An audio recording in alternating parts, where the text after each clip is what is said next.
You don't need another diet. You need a plan. Better, you need a system that's going to work with you. I'm a dietitian and I've worked with hundreds, if not thousands of clients by now. I can tell you the exact reason why over 95% of all diets end up failing. In the next few minutes, I'm actually going to share with you my 5-step framework I use to help clients lose weight, build muscle, get more energy, feel better overall, but most importantly, stop this. I'm going to start over every single Monday. So what's the framework? It's a simple science-backed way to create the best possible environment for fat loss. It doesn't require that you have to cut out your favorite foods or follow some extreme plan. I call it the science-based nutrition framework for weight loss. Yes, very long name. I need to change it, but nonetheless, it goes like this. It's essentially a pyramid shape. At the foundation of that pyramid, right, the most area space, probably the most important area, this is going to be where calories are going to go. For the second tier, which is the overall diet composition, this could be like fruits and vegetables, food groups, food choice overall, just your diet composition. Are you getting everything that you need?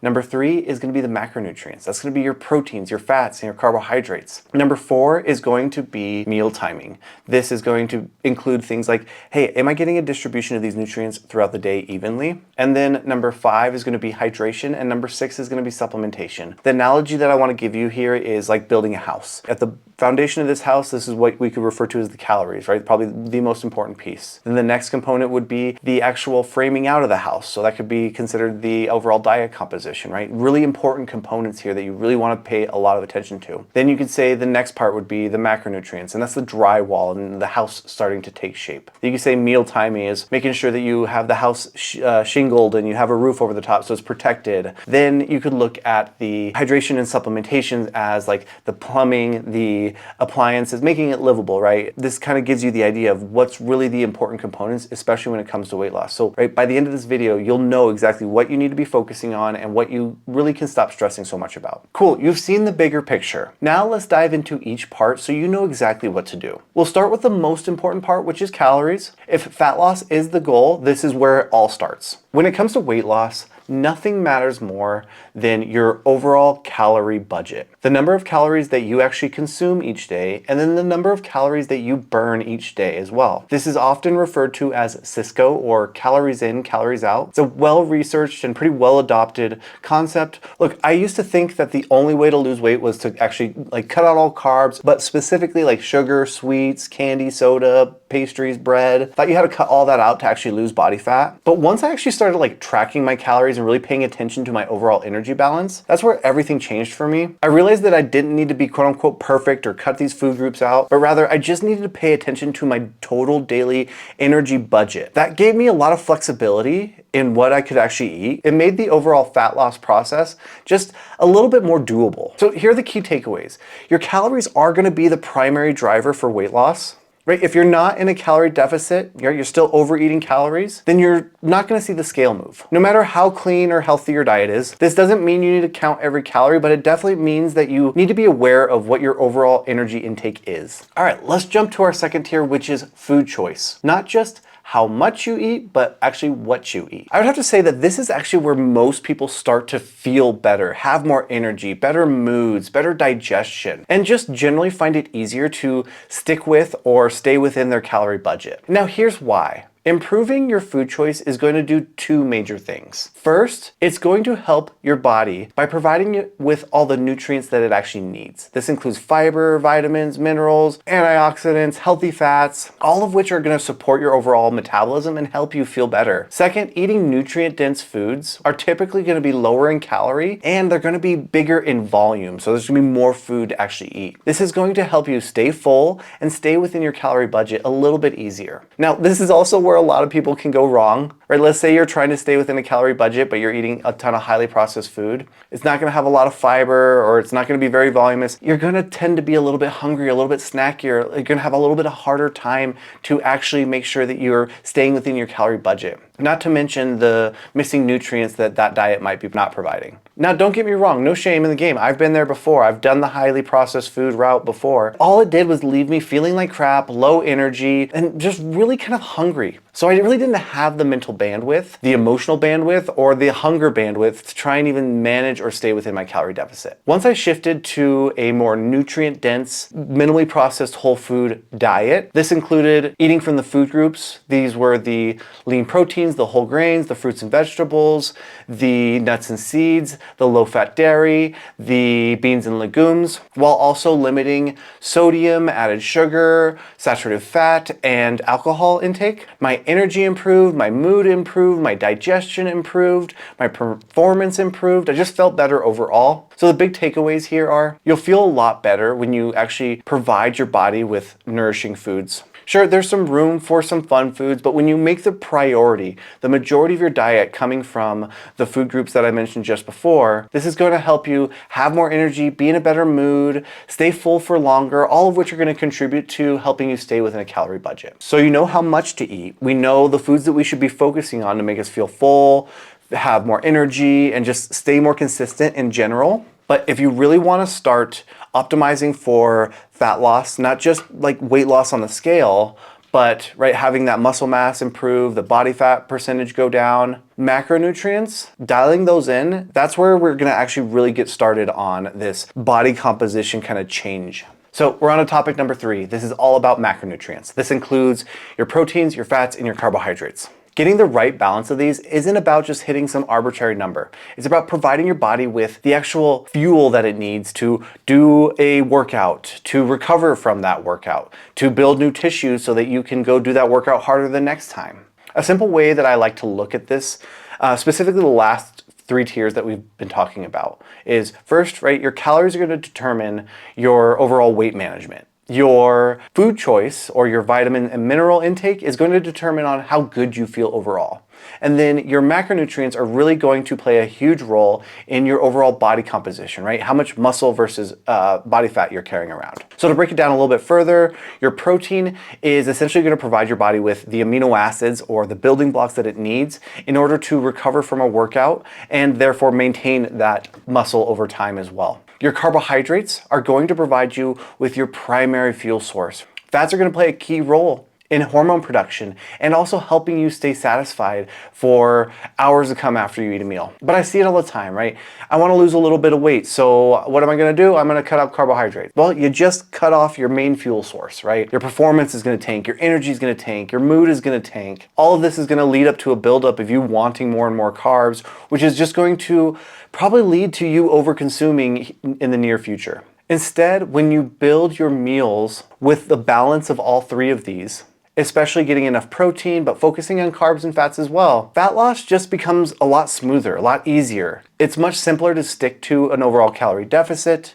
and you actually just look leaner too because you are trying to preserve this muscle tissue that you've worked really hard to get and primarily losing the body fat. So I think the biggest takeaway here from this section would be the kind of way to look at the last 3 areas that we have talked about, which is calories are going to be the primary driver for weight loss. Your diet composition, your vitamin, mineral, fiber intake is going to determine how good you feel. And your overall macronutrient distribution is going to determine your overall body composition or how much body fat you have versus how much muscle mass you have. So now you know how to fuel your body with the right amount of energy that it needs and making good food choices so that it's getting the right amount of nutrients that it needs as well. This leads us to our next layer, which is meal timing. This is how you structure your meals throughout the day, and doing this in a specific approach can actually help you stay in a calorie budget a little bit better and therefore make fat loss just a little bit easier as well.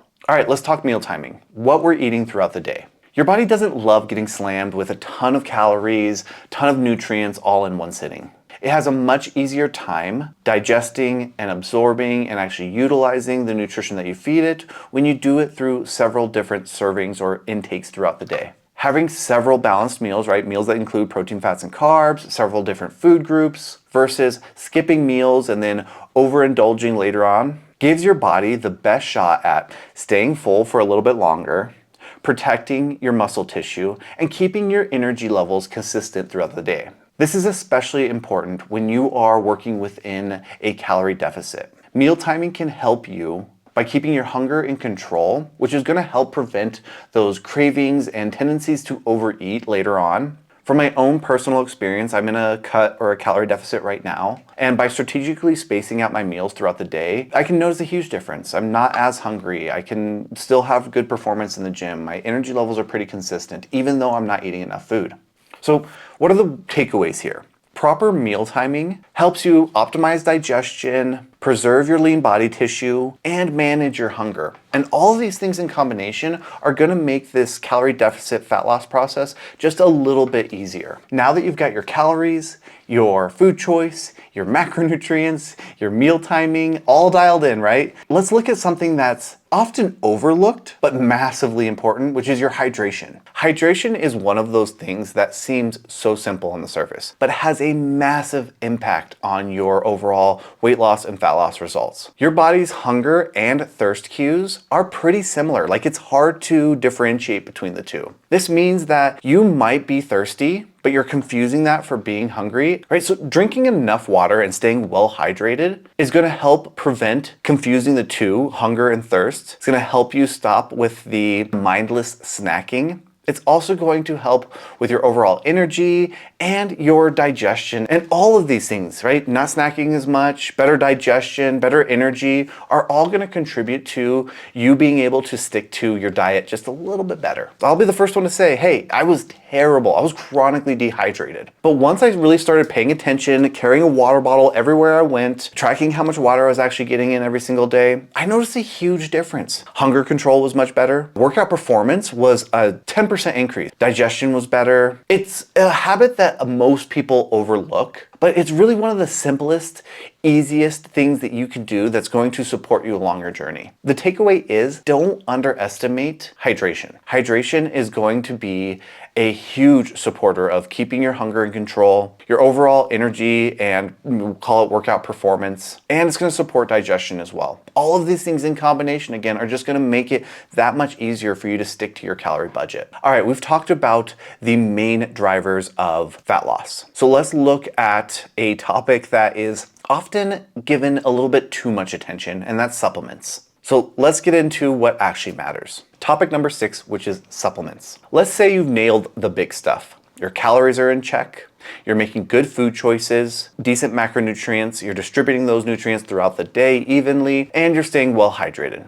At this point, you're meeting 95% of all the nutritional needs that you specifically have. And honestly, that's going to be enough for most people. But there still is a place for smart supplementation, especially if you're trying to fill gaps or trying to find more convenient or effective ways to do things. For this, I'm going to share what I'm using as a supplement routine as an example. Now, I don't think this applies to everybody, and you should definitely talk to a doctor before you start anything, but this is personally what I'm doing and how it's fulfilling the rest of my nutritional gaps.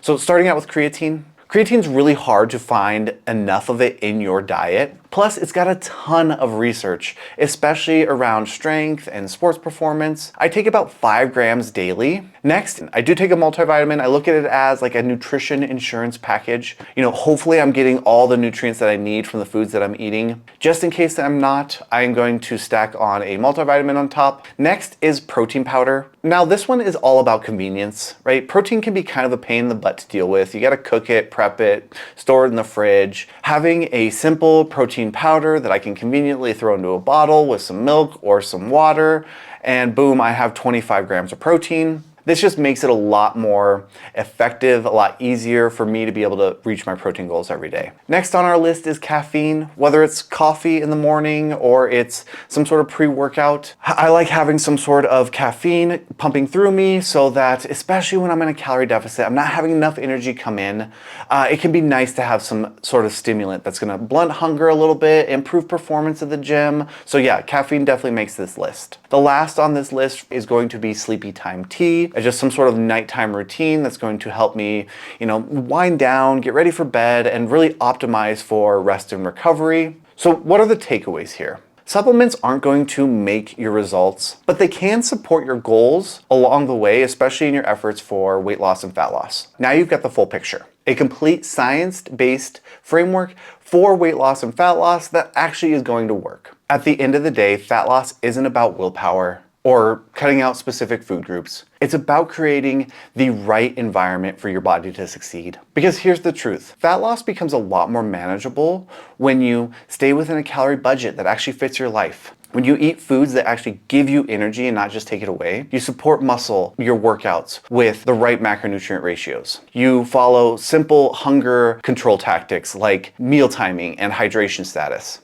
and occasionally using supplements when they're necessary. When all of these pieces are in play, you stop feeling like you're dieting and you start feeling like you're in control. That's what this framework is about. Not perfection, but alignment. Creating the environment that it makes it easy for you to show up, stay consistent, and see results.